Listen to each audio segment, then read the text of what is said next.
Tá entrando de novo a Gleice. Vamos lá.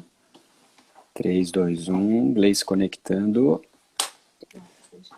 Gente do Gle, céu! volta, querida. Você congelou, depois eu vi que era eu que tinha caído. Gleice, Bom, você estava se gente, apresentando, você estava falando da sua vida de arte educadora, educadora da rede municipal. isso. Aí nesse percurso eu trabalhei muito com escola, comecei a sentir muita vontade de trabalhar mesmo no chão da escola. E aí acabei fazendo concurso para a Prefeitura do Rio, entrei, estou há 5 anos trabalhando na Prefeitura.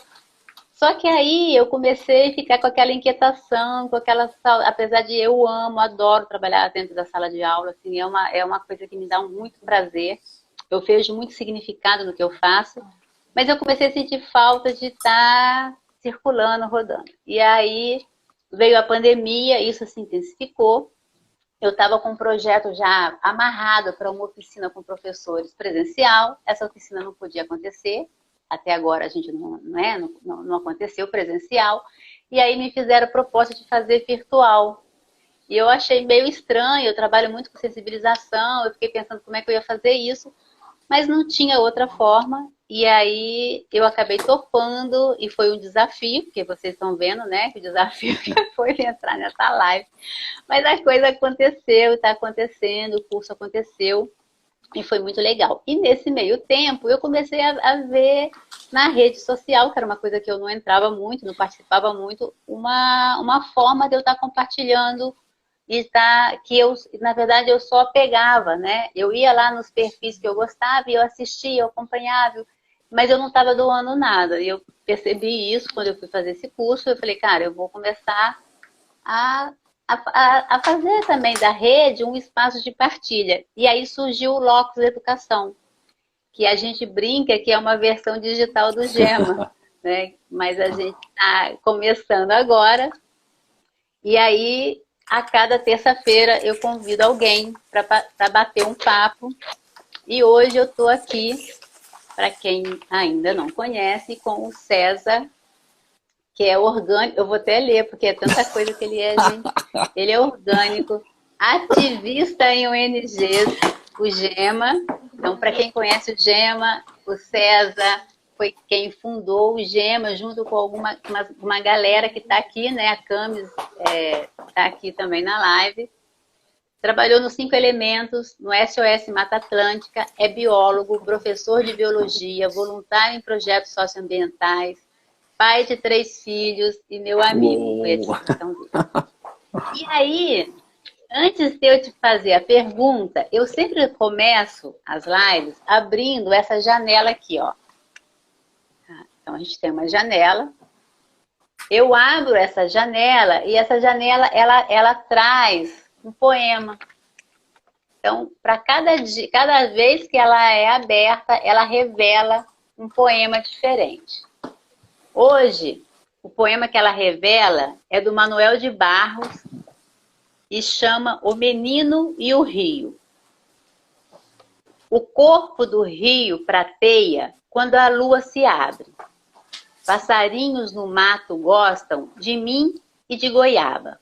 Uma rã me benzeu com as mãos na água.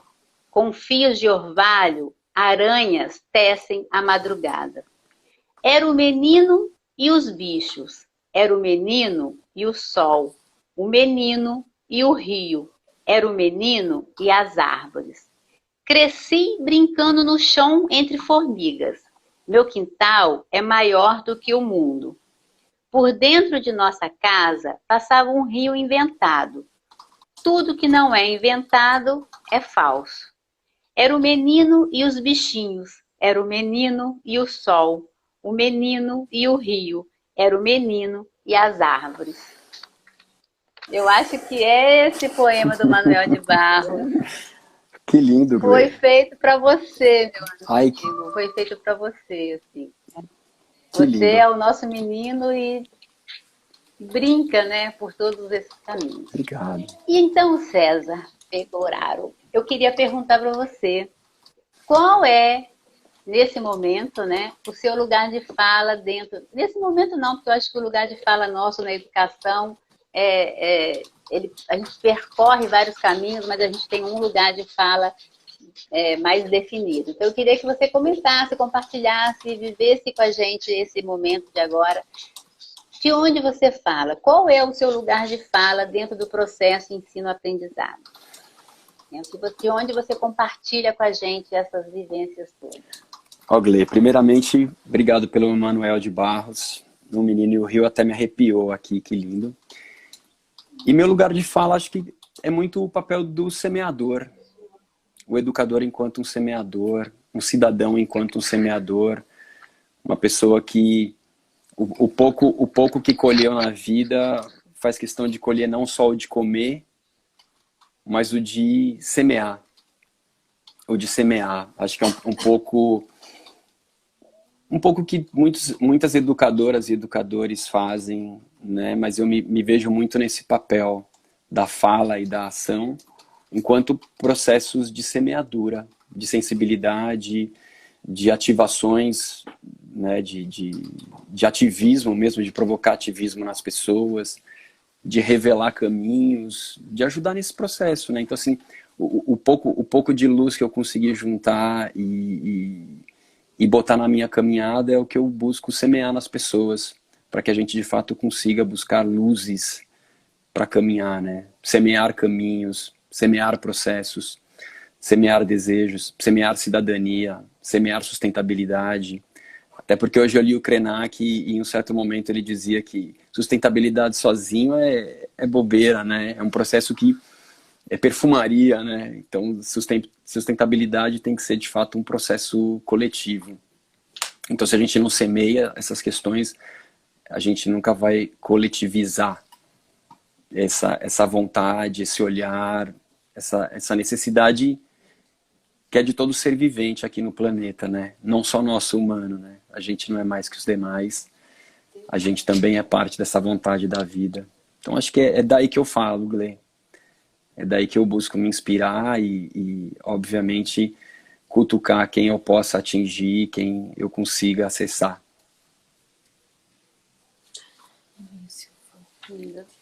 César, eu queria conversar, assim, tem tanta coisa que eu queria perguntar para você. Primeiro, assim, eu quero visitar o seu quintal. Ai, fiquei olhando as suas fotos, na hora que eu olhei o quintal, me veio esse poema na hora, assim, porque eu falei, nossa, é bem um poema, é bem um quintal do mundo, né? A foto que você me mandou, você está lá falando, você falou que essa foto você trabalhou com permacultura infantil, né? E queria que você contasse um pouquinho, porque eu sei que eu tinha visto na hora que as pessoas estavam entrando, eu conheço muitas professoras da educação infantil, e na escola é uma grande dificuldade, né? É trabalhar a educação ambiental com a educação infantil, é trabalhar qualquer... Glê, volta, Glê, por favor. Gleice, hoje a conexão tá da pesada, viu, galera? Queria aproveitar e saudar aí o Rodrigo, a Minca, a Camis que tá aí, passou o Brandão, parceiro de faculdade, o William tá aí também, um bando de gente legal. A gente tá com desafios de conexão, né?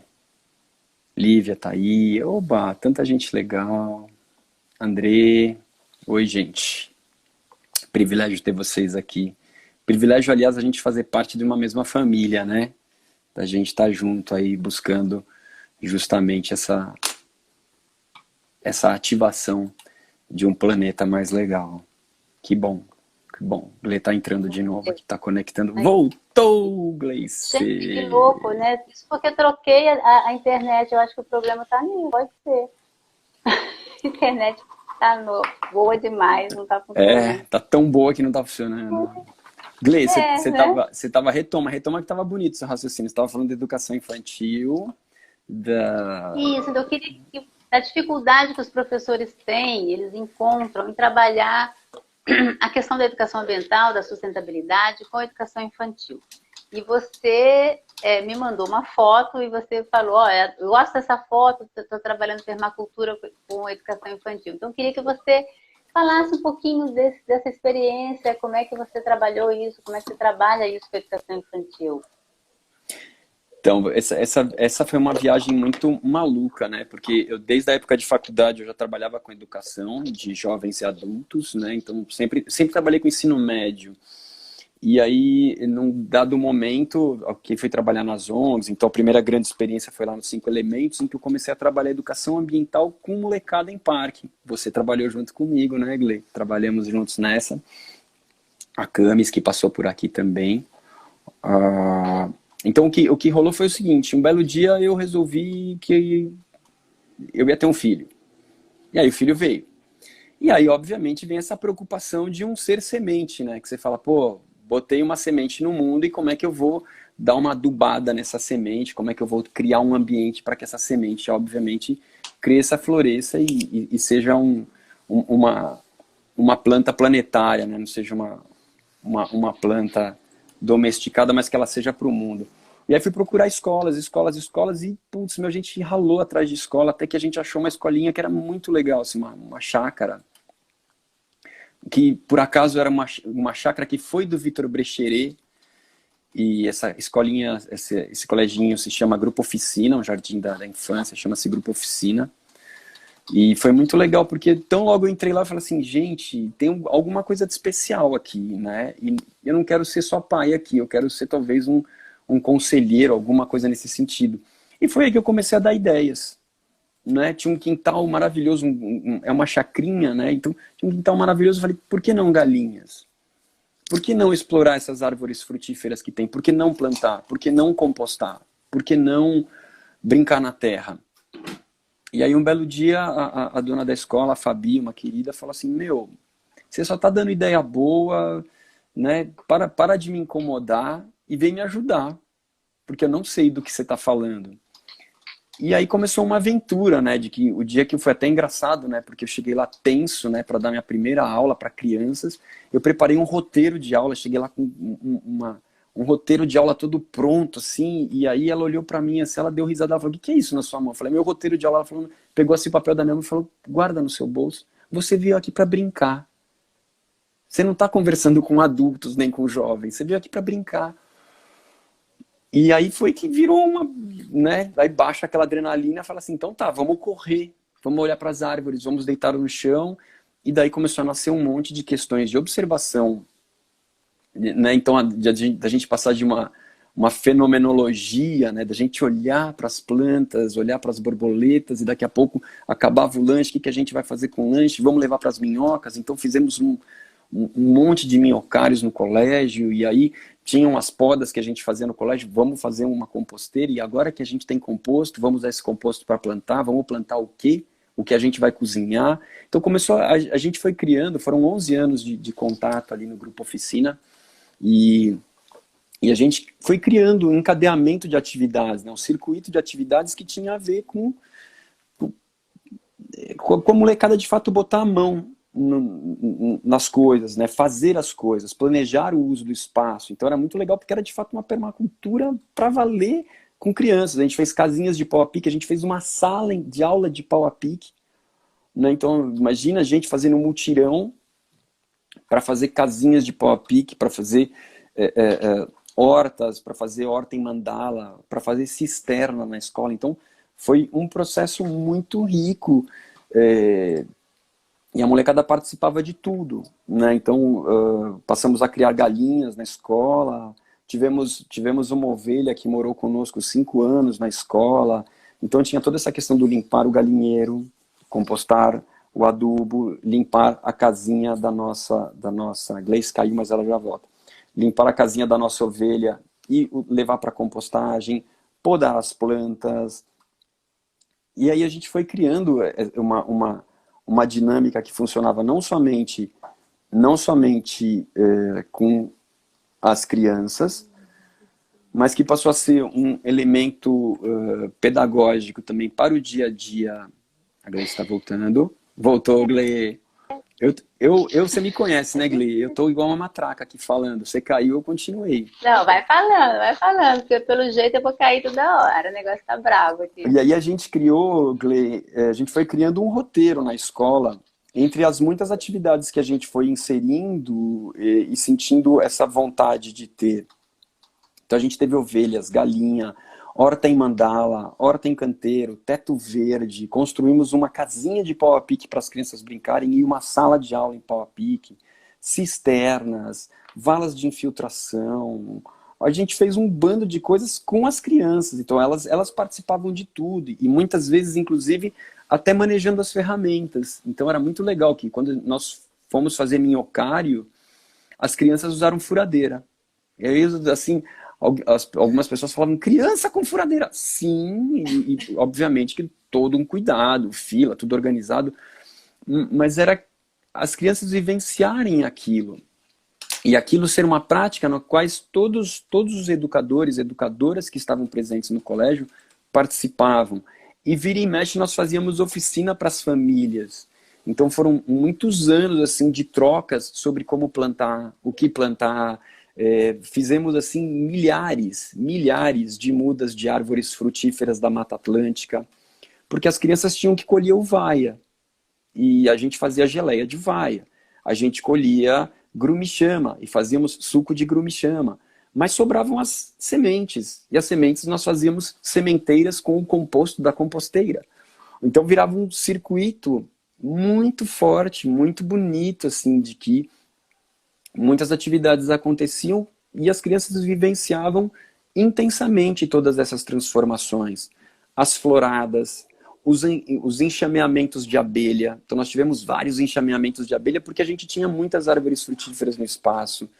E então era muito legal, porque assim elas conseguiam contemplar tudo aquilo de uma forma lúdica, de uma forma prática, de uma forma divertidíssima e nada nunca obviamente, era teorizado, era tudo vivenciado. Então, acho que é aquela coisa que mora nos alicerces de uma pessoa, né? Que não tem explicação. Eu acredito muito que todas essas crianças sentirão esse chamado no futuro, porque foi semeado nelas esse contato íntimo, essa contemplação íntima, profunda, desses fenômenos acontecendo todas as semanas, né? Então, foi um processo muito legal, que me trouxe assim, bastante satisfação, né? Acho que é isso, atuar nessa faixa etária que tantas vezes não tem atividades de ecologia, né? Então acho que ali foi algo muito especial, muito marcante na minha vida, assim, que eu guardo com muito carinho, com muito prazer, muito orgulho.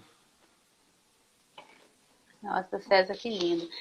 Quando eu fiz uma pós em neuropsicopedagogia, né? Porque eu tenho trabalhado muito, fora as atividades de educação ambiental, eu sempre trabalhei, mesmo ainda em São Paulo, com crianças institucionalizadas, com crianças, né, soropositivas. A gente trabalhou, né, no projeto Perilimpando. E depois eu comecei a trabalhar com crianças com dificuldades de aprendizado. E na rede, o que eu, assim, eu peguei mesmo, assim, para mim, dentro da rede, eram aquelas crianças invisibilizadas, aquelas crianças com dificuldade de aprendizado, que não têm um diagnóstico, que não são incluídas, porque não tem um diagnóstico, porque nunca foram no neurologista, e aí o processo de inclusão tem uma série de questões, né, que às vezes a família não consegue, e não tem interesse, ou nem tem entendimento do que está acontecendo com aquela criança. E eu comecei a trabalhar muito com essas crianças e fui fazer uma pós em neuropsicopedagogia. E aí na pós eu comecei a ver o processo do cérebro e o processo de aprendizado. E aí me causou uma outra questão, me trouxe uma outra questão que está relacionada à educação infantil. Porque nesse período, é um período que o cérebro está muito fértil.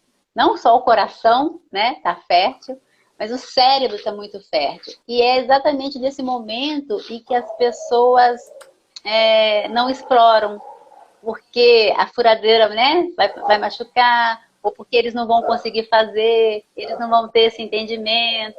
Então, a gente tem um senso comum, e eu não estou falando de uma forma generalizada, é lógico que tem pessoas com vivências em lugares, em instituições que não pensam dessa forma. Acho que quem frequenta uma escola Waldorf, né, sabe que não é desse jeito, mas na grande maioria das escolas ainda se vê a educação infantil como uma educação com mais limites, né?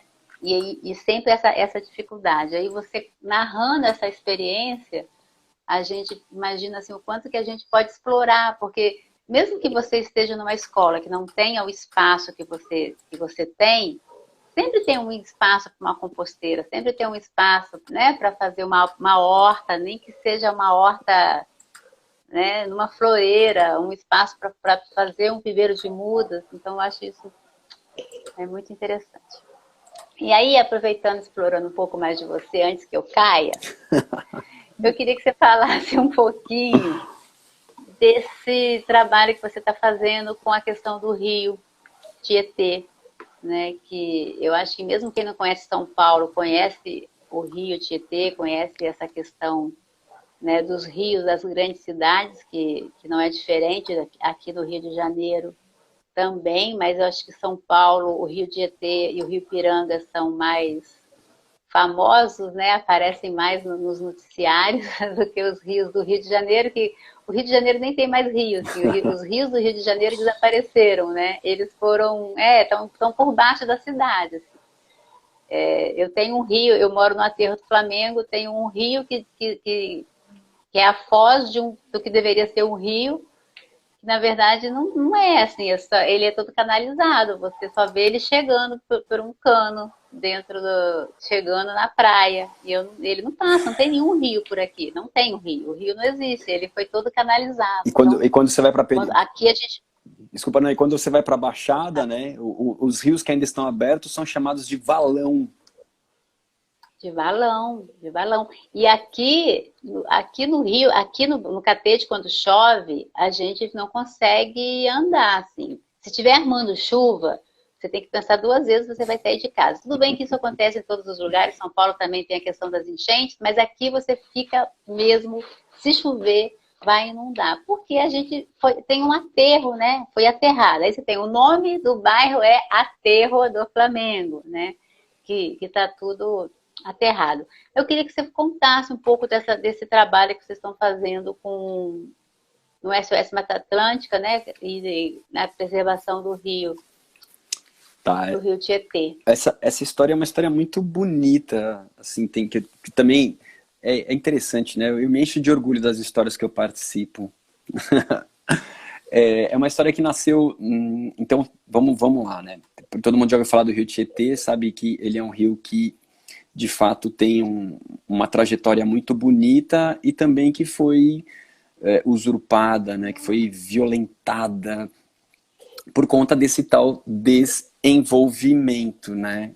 E eu gosto do desenvolvimento porque é isso, né? Não tem envolvimento, né? Quem só desenvolve não está envolvido com o meio. Então o que acontece é que todo esse desenvolvimento que teve a metrópole de São Paulo teve como custo as nossas florestas urbanas, né? Então a gente desmatou toda a Mata Atlântica praticamente que existia aqui onde hoje é a metrópole de São Paulo, e também teve um custo da qualidade dos rios que aqui existem, né? Então a gente foi perdendo pouco a pouco a qualidade desses rios, de modo que as pessoas ouvem falar das histórias bonitas do Rio Tietê, ou pelos bandeirantes, que é um pouco trágico, né? A gente fala dos bandeirantes e o que eles fizeram no Brasil, em termos de respeito à natureza e às populações tradicionais. Mas a gente também ouve falar das regatas e dos campeonatos de natação, né?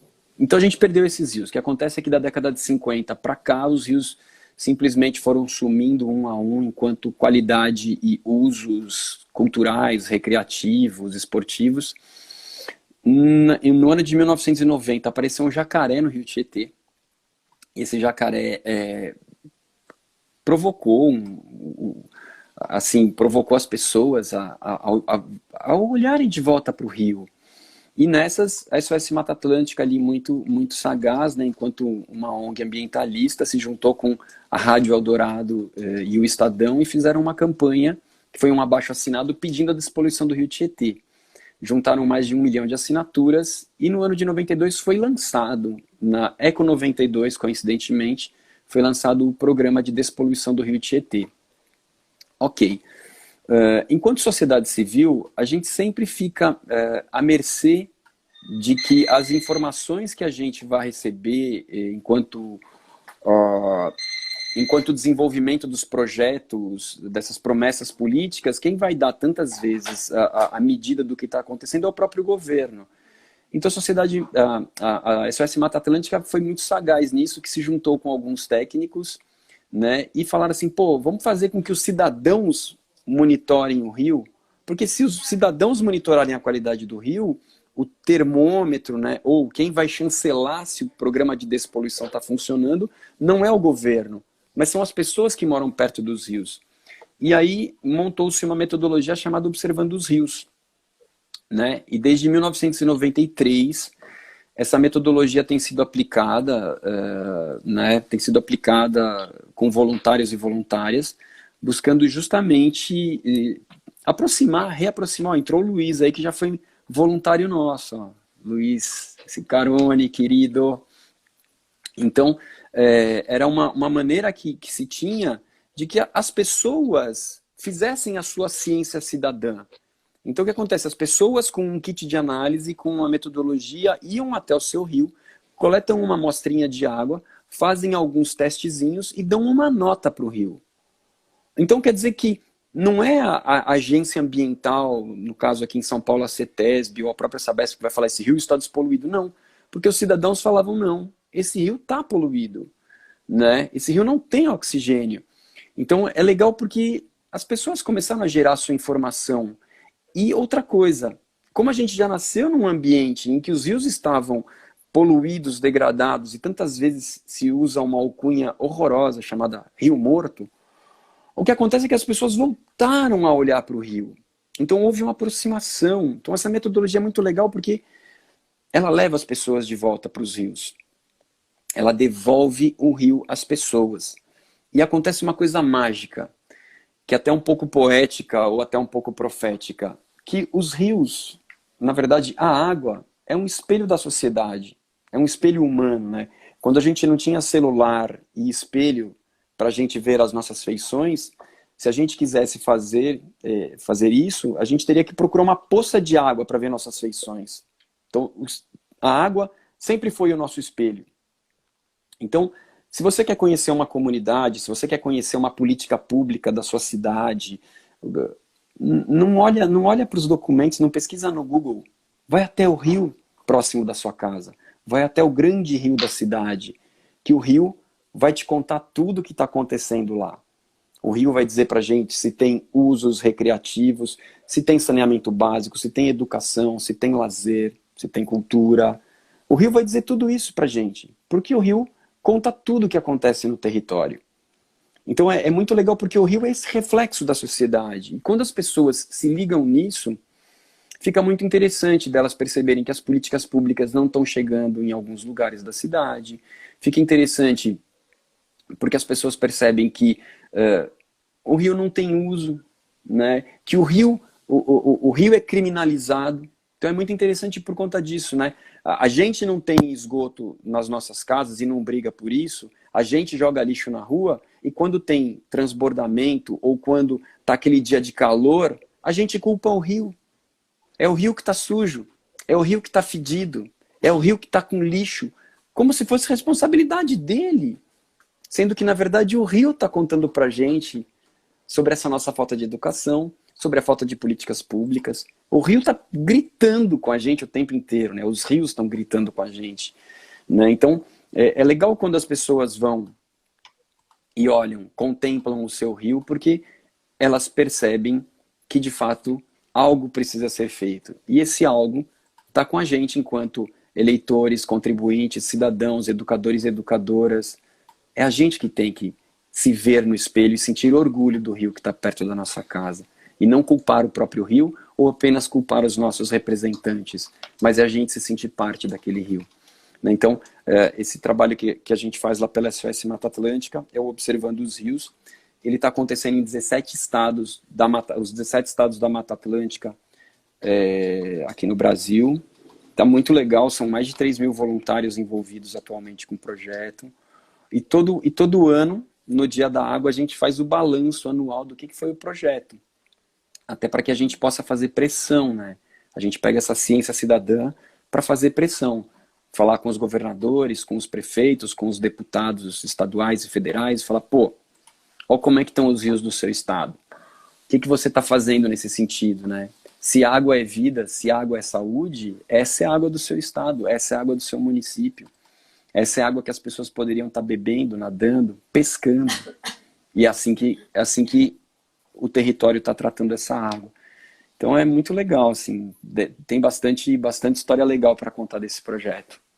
Mas em resumo é isso. Você sabe que o GEMA, na região dos lagos, a gente fez um projeto chamado Agenda Água na Escola. E ele foi inspirado nesse projeto, tanto que a gente usou o mesmo kit que vocês usam. Eu vi uma foto no seu perfil de você, acho que com seus filhos, né, fazendo a coleta, e eu vi o kit, era o kit, porque a gente se inspirou nesse projeto e a gente pegou o kit, comprou os kits, entrou em contato com a SOS Mata Atlântica, e aí vocês falaram, explicaram qual era o kit, deram até o nome do lugar, e a gente foi comprar o kit. A gente fez esse projeto e a gente teve uma questão muito dessa questão do valão. A gente tinha um mapa, né, da região, isso foi até em Araruama, porque a gente trabalhou na região dos lagos e depois na Teresópolis e Petrópolis. E aí a gente sabia que tinha um rio ali, e a gente não estava encontrando o rio. Aí a gente parou uma senhora e a gente falou, olha, que lado está o rio? A gente sabe que tem um rio por aqui, mas a gente não está encontrando, porque a gente tinha como referência a escola, né? Porque a gente trabalhou com a escola fazia o monitoramento dos rios. Era muito parecido, só que quem fazia era a escola, e aí tinha todo um trabalho de sensibilização com os alunos, durava mais de um ano. Aí a senhora falou, não, aqui não tem rio. A gente falou, mas tem, a gente está vendo no mapa, tem um rio. Aí a gente pegou o mapa, a gente tinha uma foto satélite, olha, ele está passando por aqui está a escola, mas a gente não está tendo acesso. Ah, não é, aí não é rio não, aí é o valão. Não tem rio, tem um valão, é um valão. E a comunidade não reconhecia como um rio. Ele era realmente um valão, e era ali onde eles descartavam tudo. Né? E depois, quando a gente foi fazer em Teresópolis, Petrópolis, eu tinha visto que a Rosana tinha entrado, agora eu já não sei mais quem entrou e quem saiu, de tanto que eu caí. Ela foi uma das monitoras lá de Teresópolis. E a gente foi fazer em Teresópolis e Petrópolis em 2011, logo após aquele desastre ambiental, aquele desastre com aquelas chuvas e que teve, né, muitas mortes na região serrana. E as pessoas as crianças viam o rio como sendo o grande responsável pelas mortes, né? Então eles falavam muito assim, a gente lá teve que rever todo o processo, porque era muito, realmente, a forma com que as crianças viam o rio em determinadas escolas, as que estavam mais próximas dos bairros onde ocorreram mais mortes, elas viam o rio como o causador daquilo, assim. Para elas o rio tinha causado. O rio era quando eles apontavam as qualidades, os pontos fortes e os pontos fracos daquela comunidade. E o rio era apontado como um ponto fraco, né, como uma coisa ruim, porque ele tinha causado a morte e ele causava a morte das pessoas. Então a gente tinha que trabalhar isso. Então você vê como esses trabalhos, essa sensibilização, essa conscientização é importante, né? E falar em conscientização, eu vi no seu perfil, que eu estava outro dia olhando lá o seu perfil, que eu não sei se você que fez, mas eu achei muito interessante, que não poste, eu acho que foi coisa sua, pelos comentários. Tinha um galão com água e sabão para as pessoas lavar. Tinha água e sabão e tinha água, que é para que as pessoas que estejam na rua possam... Igle, De novo, a Gleice se enrolou aí, galera. Então, para quem está chegando aí, é um bate-papo com a Gleice, que é uma super amiga de longa data. Trabalhamos juntos muito tempo, foi sempre um prazer. E ela mora no Rio de Janeiro, é arte educadora lá, professora da rede pública de educação, amicíssima, e a gente está batendo um papo sobre sobre educação ambiental, né, sobre esse ativismo que a gente tem que ter enquanto cidadãos e cidadãs, como é importante a gente se sentir parte do meio em que a gente está, como como a gente tem que, de fato, ser ativista o tempo inteiro, né? Assim, moramos numa cidade, na verdade, a gente não mora na cidade, a gente mora no planeta. Então, como é importante a gente, de fato, estar atento a isso. Gle, que bom que você voltou. Voltei de novo, umas 7.000 vezes eu caí. Volte sempre, Ai, volte sempre. foi você que criou aquilo lá? Ou não? Então, Alguém criou e você eu na verdade, fotografou? assim, eu sou um cara que... Eu gosto muito de executar coisas, eu tenho um lado bastante criativo, assim, eu gosto de fazer minhas engenhocas, mas confesso que aquele fui eu que fiz, mas não foi ideia minha, sabe? Foi aquela coisa, início de pandemia, quando se falou de pessoas que vivem na rua, e a gente sabe que aqui em São Paulo esse é um contingente enorme de pessoas, né, que vive, infelizmente, nas ruas, alguns por opção, que a gente sabe que sim, querem morar na rua e tá tudo bem, eu acho que a liberdade é super importante, mas tantos outros por falta de possibilidade mesmo. E a gente sabe, nesse momento de começo de pandemia, o quanto a gente, a gente acordou muito rapidamente para meios pelos quais a gente poderia evitar o aumento da transmissão. E um deles é a máscara, o distanciamento e a higiene. E aí veio essa preocupação óbvia de e a higiene da galera que está na rua?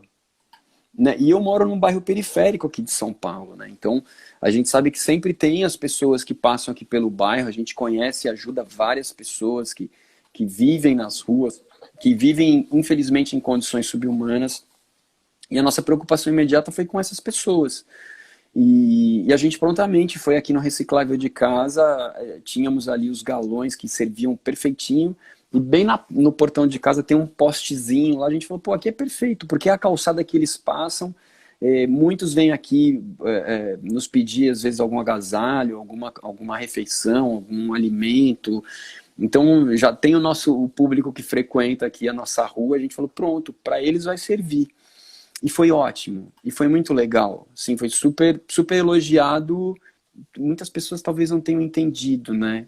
Porque a gente fez um bilhetinho, penduramos ali no poste, mas para os transeuntes, moradores de rua, foi muito útil. Assim, e aí meus meninos sempre foram muito hábeis em ajudar nessas tarefas, então vira e mexe a gente abriu o portão e falava assim, alguém usou, acabou a água com sabão, a gente prontamente ia lá, repunha, né, e teve uma vez que o galão ficou um pouco amassado, a gente foi lá, arrumou outro, mas foi muito legal, porque foi assim, durante muitos meses ele ficou lá, a gente foi renovando, né, porque o primeiro se estragou, se deteriorou, teve um que obviamente foi vandalizado, a galera arrancou, mas a gente foi insistente e ele ficou lá muitos meses, pendurado e sendo útil. E foi muito legal, assim, que foi essa sementinha, como eu falei lá no começo da nossa conversa, para quem está chegando agora, né?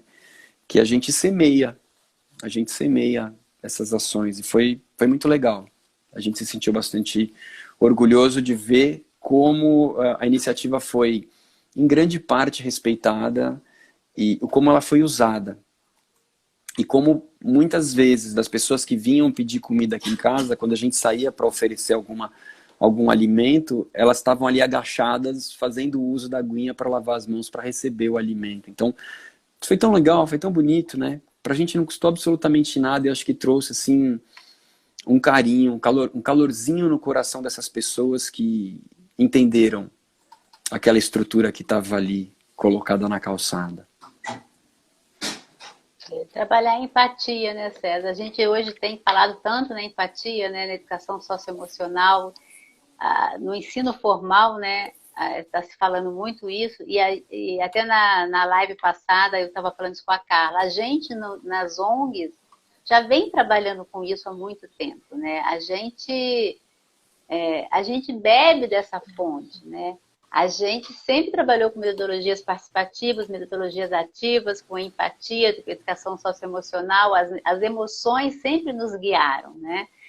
Tem uma frase da Adélia Prado que fala que só o que toca os corações é capaz de provocar comportamentos ecológicos, alguma coisa assim.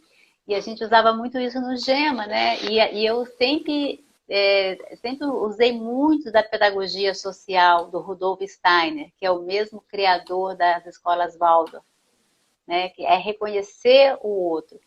E eu já nem sei mais quanto tempo de live a gente tem. Eu acho que a gente começou com você às 7h20, se eu não me engano. Se eu cair. Vamos levar isso em consideração e ir até 8h15? Assim? Vamos, vou adorar. Porque eu caí tanto que eu não sei, que a gente marcou às 7, mas eu acho que a gente passou para você já eram 7h20. Por aí, Cleide. Queria que você falasse um pouquinho, assim, de duas coisas. Primeiro, eu vejo o quanto que você envolve as suas crianças, agora você já está com um adolescente, né?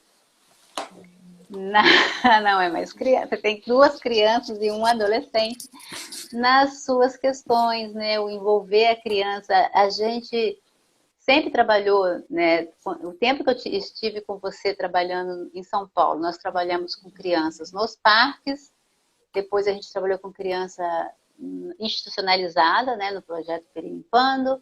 E depois que eu saí de São Paulo, eu trabalhei no GEMA muito com criança e com formação de professores, mas a criança sempre foi porque a gente estava ali semeando e a gente estava... Você sabe que eu tenho crianças do GEMA na região dos lagos que hoje são biólogos, engenheiro florestal. Que demais, Glenn. Eu tenho foto deles plantando. A gente lá na região dos lagos, a gente recuperou uma parte da restinga. Tinha uma pedra lá chamada Pedra do Telégrafo, pegou fogo. As pessoas fazem ainda, né? É um espaço de energia muito, muito forte, muito bonito, mas em alguns momentos as pessoas acabavam acendendo velas e aí queimava. A gente fez até um trabalho com relação a isso, na época lá, para que as pessoas tivesse um lugar certo para acender as velas, para que não queimasse a restinga, né? E aí a gente reflorestava aquilo. Eu tenho foto de criança de 6 anos reflorestando e hoje eu sei que é uma bióloga já trabalhando. Que legal. Formada. Então, isso é muito gratificante, a gente acreditar nessa coisa da semente, né? E é o que a gente sempre vivenciou. Eu queria que você falasse um pouquinho, porque a gente não vai ter muito tempo, de coisas que você teria que ter 3 lives para falar, mas queria que você falasse um pouquinho da questão das nossas matas, né? Você estava falando do Rio Tietê, e a gente não tem como falar do Rio sem considerar a questão da mata e a questão climática.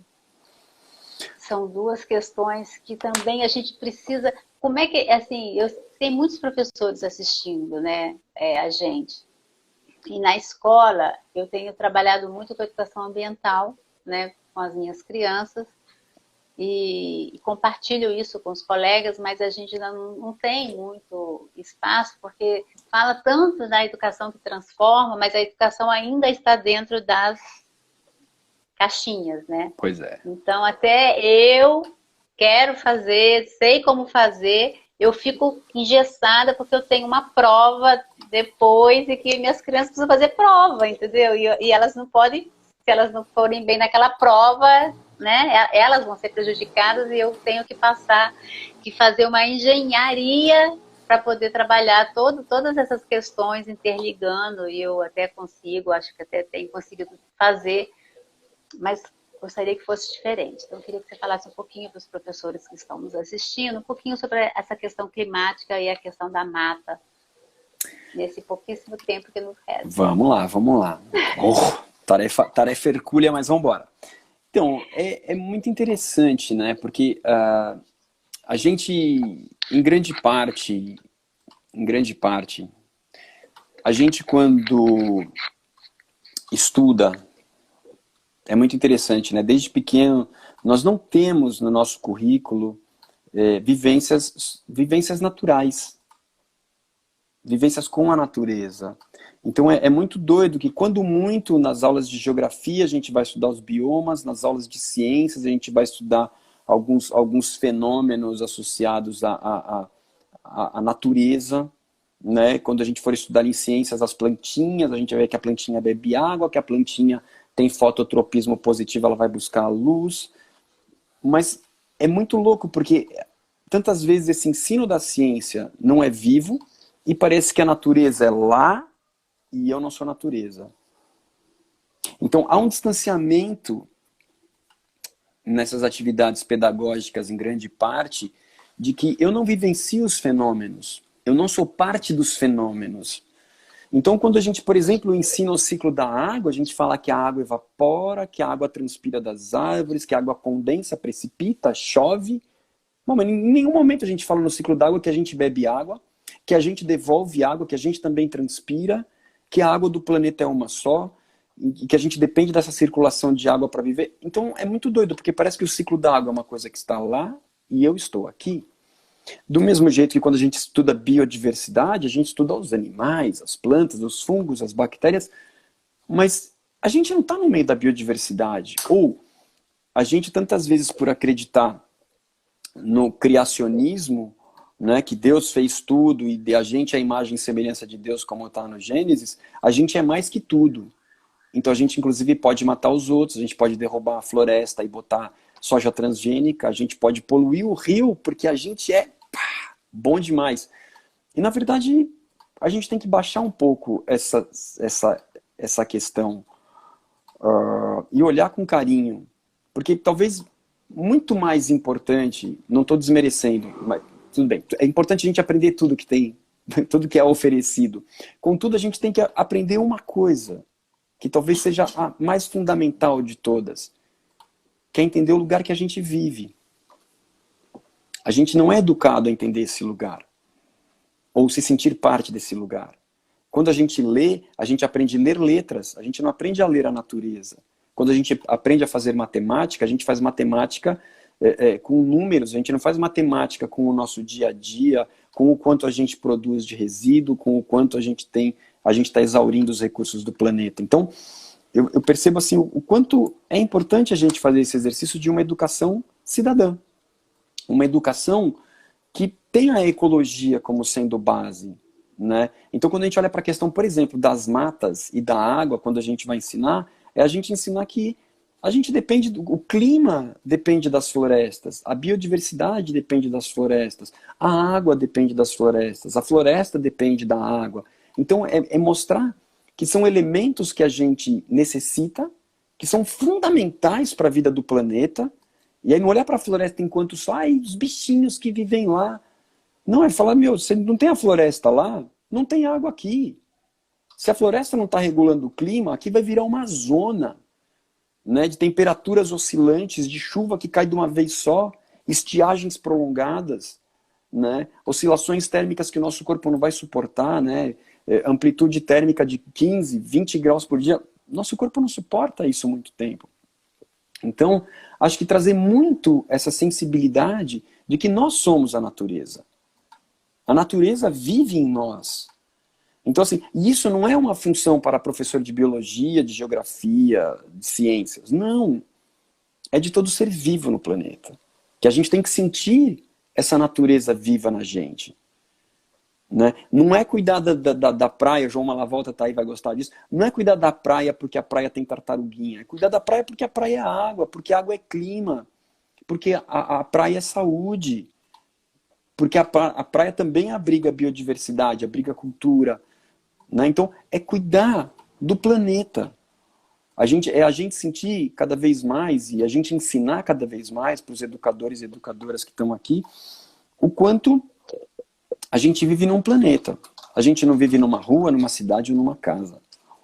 E se a gente não cuidar do planeta, a gente não tem outro planeta para morar, para abrigar, para nos abrigar.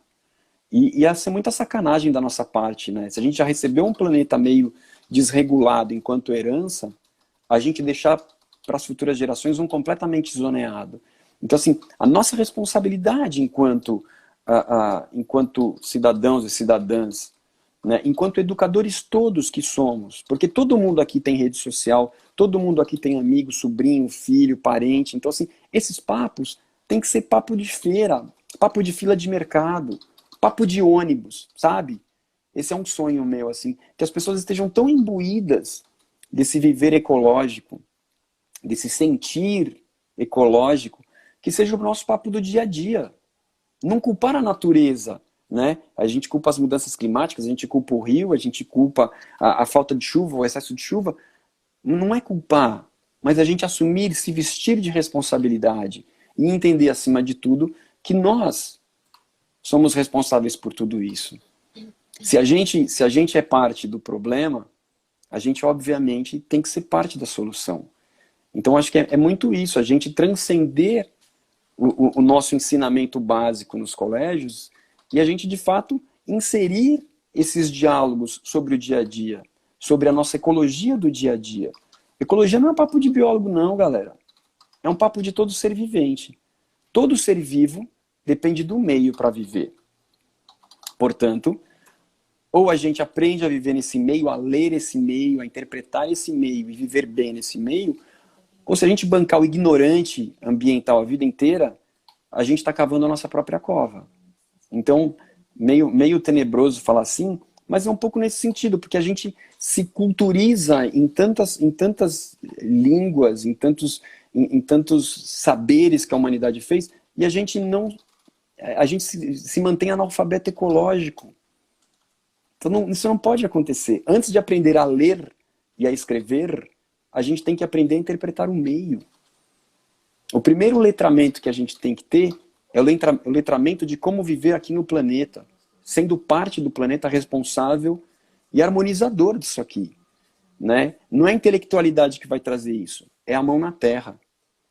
São atos responsáveis. É o dia a dia da ecologia sendo praticada nas menores coisas, de economizar água em casa, de brigar pelo rio do bairro, de fazer a limpeza na praia que a gente vai, de plantar árvores, de não consumir das empresas, né? Então, aquele boicote consciente das empresas do transgênico, das empresas do veneno, das indústrias da violência, né? Das indústrias que não recolhem impostos, que usam mão de obra escrava, que degradam a natureza.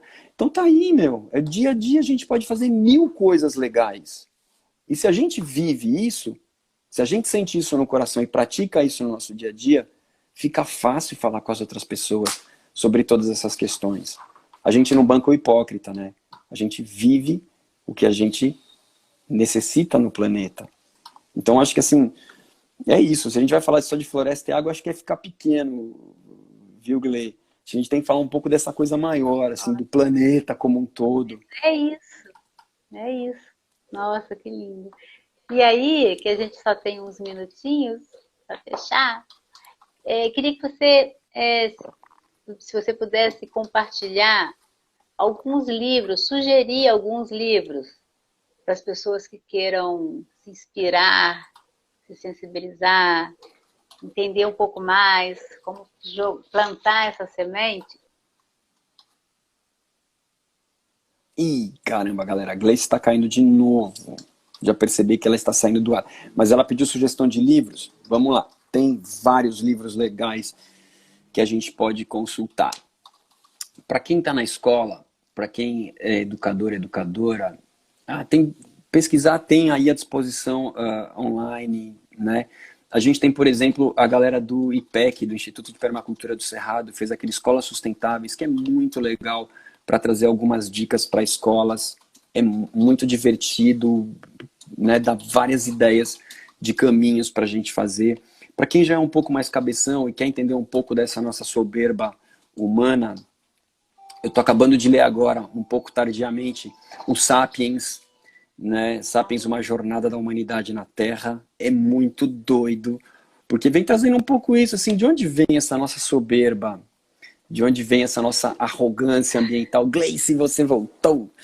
Tô falando. Voltei para falar tchau. Tô falando, querido. Tô falando de livros legais. Eu gosto muito do James Lovelock. James Lovelock tem vários livros legais, mas ele trabalha muito tempo com a hipótese de Gaia. Desculpa, que já é teoria de Gaia, já não é mais uma hipótese, já subiu de nível a teoria de Gaia. né? Trazendo inclusive essa sensibilidade de que nós somos habitantes de um ser vivo chamado planeta Terra, que a gente chamou de planeta Terra, né? Mas se a gente for ver em todas as religiões ancestrais, né? Se a gente for pegar os ameríndios, era Pachamama. Se a gente for para os celtas, era Gaia. Se a gente for para todas as culturas ancestrais, se a gente for até quem assistiu aquele filminho Moana, tem a Tefiti, que é o coração da terra, né? Que é uma deusa da terra, guardiã da harmonia na terra. Então, assim, a hipótese de Gaia, a teoria de Gaia traz muito isso. Então tem um livro do Lovelock que é muito incrível, ele lançou faz uns 6 anos, ele já estava com 92 anos quando ele escreveu esse livro, chamado Gaia, o Alerta Final. É muito legal, assim, dá uma mexida, sabe? Você lê o livro, você treme na base e fala, uau! Né? E ele tem sido um cientista bem pragmático, assim, desde a década de 50, ele já escrevia coisas maravilhosas, 60, perdão, e ele faz todo sentido, né? Mas tem muita coisa. Gle, eu tinha falado do Escolas Sustentáveis, que é o livro lá do IPEC, que é muito legal para quem está na escola, ele tem versão digital, ele é muito bom, assim, para quem quer fazer atividades básicas, ele é ótimo. Esse eu tenho. É muito bom, ajuda pra caramba. Então é isso. Você salva a live, tá? Quando você terminar. Para as pessoas que não conseguiram assistir, pelo menos poder assistir depois. O tanto que eu caí e voltei. Eba. Vou ter que fazer mais umas 20 sessões de fisioterapia, de tanto que eu caí hoje. César, foi muito bom. Sempre muito bom. Dá um beijo na Fabi. E quando passar esse processo todo, vamos ver se a gente consegue se reencontrar, né? Fazer uma coisa mais... Quero estar aí no São Paulo, quero conhecer esse seu quintal, que eu fiquei encantada com o seu quintal, com tantas coisas que esse quintal... É a mesma casa que eu conheci quando você casou? É, né? Só que assim, tudo cresceu, né? O IP que batia no meu peito agora já está com 10 metros de altura. Mas é a mesma casa, Gle. Continua então tudo eu quero aqui. voltar e vocês, quando quiserem aparecer no Rio, apareçam aqui. Oba! Muito bom da gente poder se encontrar, compartilhar esses momentos, aquilo que você falou. Eu acho que a gente pode... a situação é tão delicada, né? A situação é tão difícil que a gente está vivendo, mas a gente pode dar um significado... Pelo menos é o que a gente pode fazer, né? Isso, é colocar o galão com água e sabão, sabe?